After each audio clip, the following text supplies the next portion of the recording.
लोकसभा निवडणुकीच्या तिसऱ्या टप्प्यातील मतदानाची तयारी सुरू। उद्या म्हणजेच 7 मे रोजी राज्यातील 11 मतदारसंघांमध्ये मतदान होणार।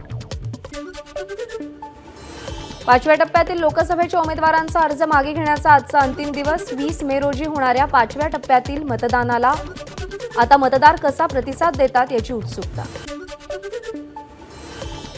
सांगली लोकसभा मतदारसंघासाठी उद्या मतदान प्रक्रियेसाठी जिल्हा निवडणूक विभागाकडून तयारी पूर्ण। सांगली मतदारसंघासाठी 1830 मतदान केंद्र सज्ज। सोलापूर आणि माढा मतदारसंघासाठी उद्या 3617 केंद्रांवर मतदान प्रक्रिया पार पडणार।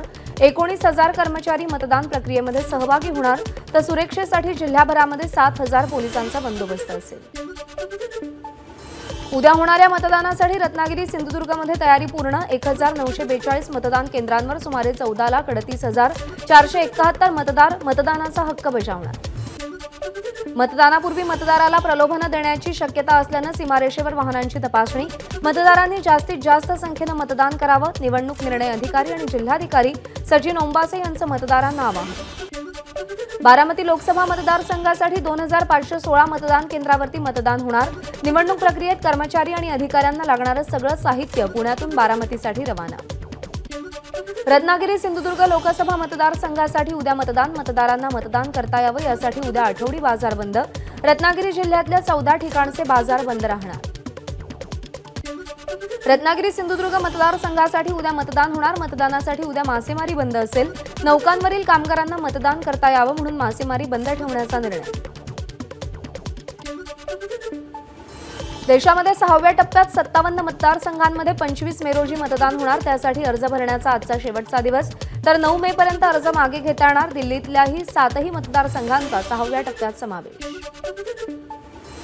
आज एमआयएमचे उमेदवार इम्तियाज जलील यांचा प्रचारार्थ संभाजीनगरमध्ये सभा आयोजित। एमआयएमचे अध्यक्ष असदुद्दीन ओवैसी अमखास मैदानावरती जाहीर सभा घेणार।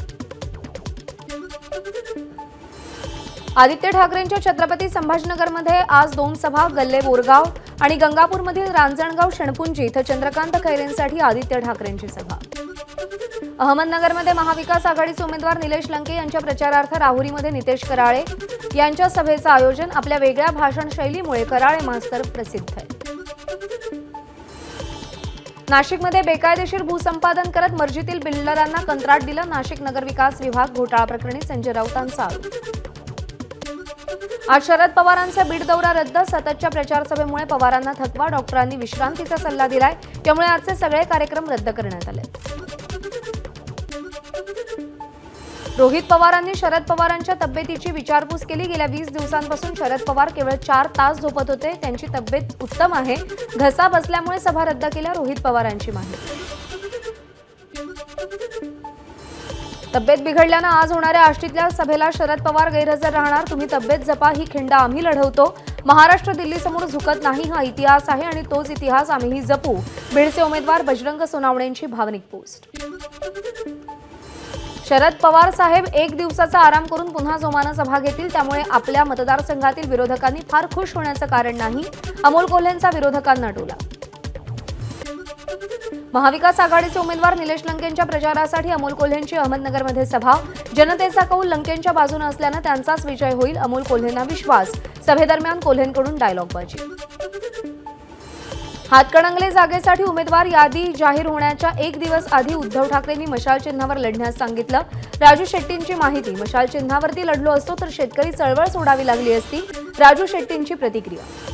हातकणंगले लोकसभा जागेची मागणी महाविकास आघाडीकडे कधीच केली नव्हती, स्वाभिमानीचे नेते राजू शेट्टींची प्रतिक्रिया। तर उद्धव ठाकरेंना भेटून हातकणंगलेमध्ये उमेदवार देऊ नका असं सांगितलं होतं, शेट्टींची माहिती। नाशिकमध्ये ठाकरे गटाला मोठा धक्का, जिल्हाप्रमुख विजय करंजकरांचा शिंदेंच्या शिवसेनेत प्रवेश। अनेक नगरसेवकांसह तालुका प्रमुखांनीही ठाकरेंची साथ सोडली। राजाभाऊ वाजे हे 2 लाखांच्या फरकाने निवडून येतील। पक्ष सोडून गेलेल्यांना 4 जून नंतर पश्चात्ताप होईल। उद्धव ठाकरे मुख्यमंत्री असताना राज्यपाल नियुक्त आमदारांच्या यादीत आम्ही त्यांचं नाव न विचारता पाठवलं होतं, संजय राऊत यांचं वक्तव्य। मराठी उमेदवारांनी अर्ज करू नये, सोशल मीडियावर जॉब पोस्ट व्हायरल झाल्यानंतर नेटकऱ्यांचा संताप। टीकेनंतर पोस्ट डिलीट करत कंपनीचा माफीनामा समोर। मुंबईच्या गिरगावमधील व्हायरल जॉब पोस्टवरून नेटकरी संतप्त। मराठी उमेदवारांनी अर्ज करू नये असा जॉब पोस्टमध्ये उल्लेख। टीकेनंतर कंपनीकडून पोस्ट डिलीट आणि कंपनीचा माफीनामा।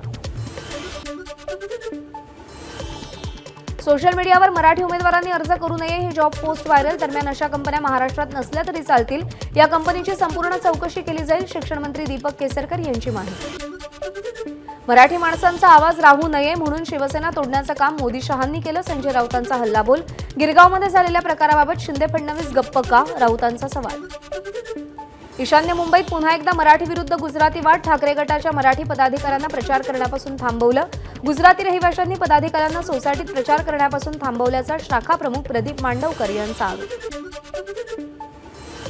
बनावट व्हिडिओ फॉरवर्ड केल्याप्रकरणी युवक काँग्रेसच्या 6 पदाधिकाऱ्यांना चंद्रपूरमध्ये अटक.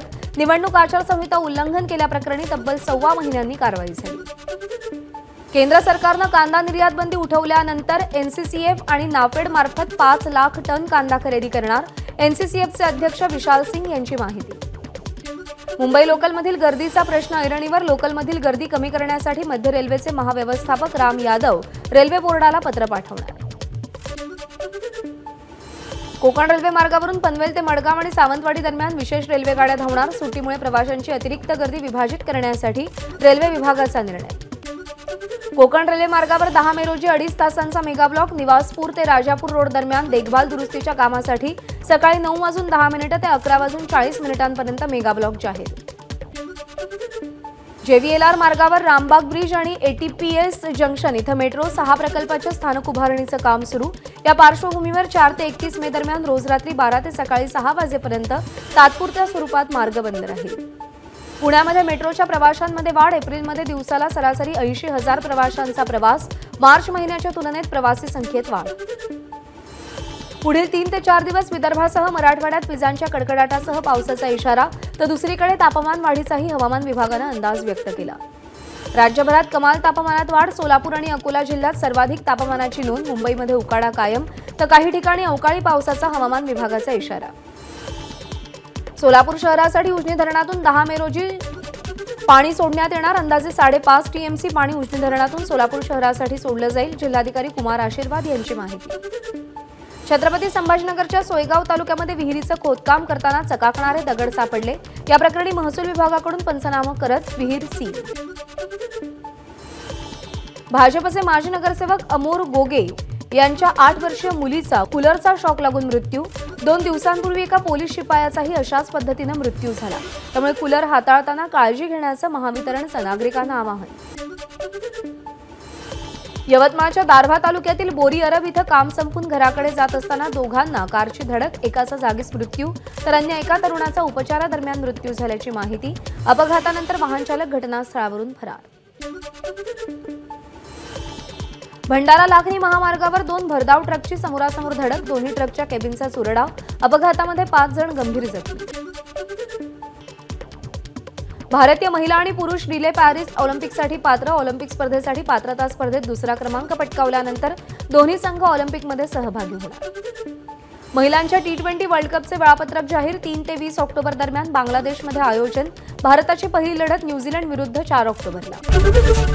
एबीपी माझा, उघडा डोळे बघा नीट.